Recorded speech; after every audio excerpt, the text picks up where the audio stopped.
Imagine this. God looks you in the eye and says, marry someone who will betray you. Love someone who will shatter your heart. Commit to someone who will walk away.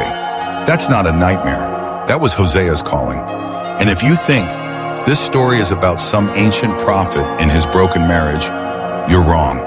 This story is about you, and it's about me, because whether we like it or not, we are Gomer. Hosea was a prophet, a man people respected, a man who spoke for God, but then came the assignment no one expected. Go, take to yourself an adulterous wife, because the land is guilty of unfaithfulness. Hosea 1:2. Wait, God told his prophet to marry a woman who wouldn't stay faithful?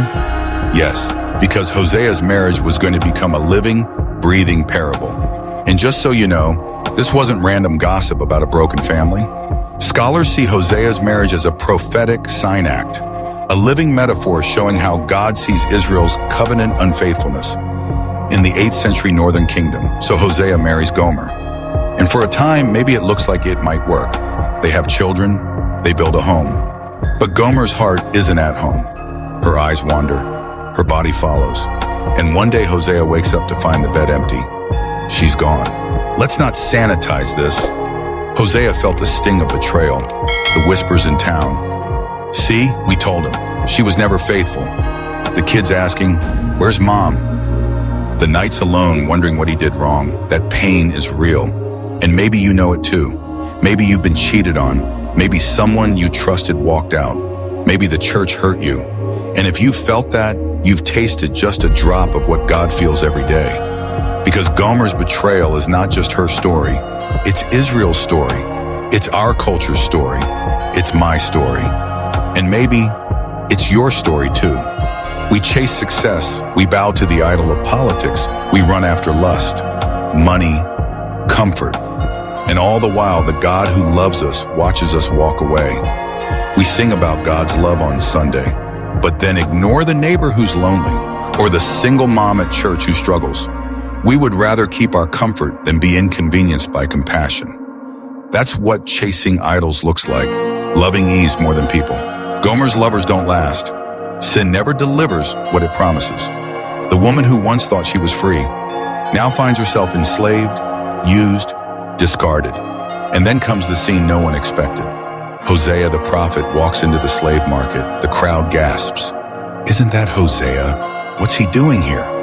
And there she is, Gomer, dirty, ashamed, shackled, the wife who betrayed him.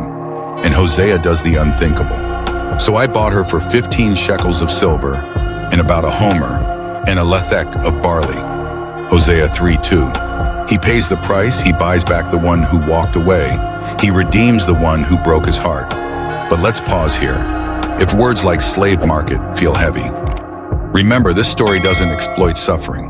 It shows how God steps into our lowest shame to restore dignity. If you've ever been harmed or abused, know this. God's redemption always includes his healing and your safety. Why? Why would anyone do that? Because Hosea's love was never about what Gomer deserved. It was about what God wanted to show his people. I will betroth you to me forever. I will betroth you in righteousness and justice, in love and compassion. Hosea 2:19. This isn't just about Hosea and Gomer. This is about God and us. We are Gomer. We sold ourselves cheap to sin. We ended up enslaved, broken, ashamed. But Jesus is the greater Hosea. He walked into the slave market of this world, and he didn't just pay silver or barley. He paid with his blood. But God demonstrates his own love for us in this. While we were still sinners, Christ died for us. Romans 5:8. Look around. We live in a culture addicted to idols. Sex, money, power. We pretend we're free, but we're chained. It's not just about one nation. It's about every heart, every society that forgets God. And yet, he still pursues us. He still buys us back. He still refuses to quit on us. That's grace. That's love. That's the gospel. You are Gomer. I am Gomer. We all are. But Hosea's story is proof. God doesn't give up. He looks at your chains, your shame, your sin, and he says, I want them back. Name the price. I'll pay it. And Jesus paid it all. So the question is, will you keep running or will you finally come home? Because the love of God, the love that refuses to quit, is waiting.